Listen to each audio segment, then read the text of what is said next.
السلام علیکم ورحمۃ اللہ وبرکاتہ۔ وعلیکم السلام ورحمۃ اللہ وبرکاتہ۔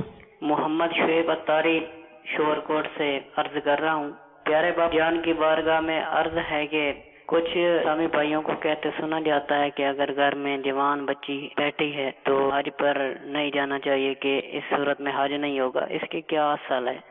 اگر حج کسی پر فرض ہو جائے، اس کی شرائط پائی جائیں، تو جوان بیٹی بیٹھی ہو تب بھی حج کے لیے جانا ہوگا، اور ماں باپ نے اگر حج نہیں کیا اور وہ منع بھی کریں تب بھی جس پر حج فرض ہو گیا اس کو حج کے لیے جانا ہوگا، نہیں جائے گا گناہ گار ہوگا۔ یہ عوام میں غلط مشہور ہے کہ جوان بیٹی بیٹھی ہے یا ماں باپ نے حج نہیں کیا اس وقت حج نہیں کر سکتے، ایسا مسئلہ نہیں۔ واللہ تعالی اعلم ورسولہ اعلم، عز وجل وصلی اللہ تعالی علیہ وآلہ وسلم۔ صلو علی الحبیب صلی اللہ تعالی علی محمد۔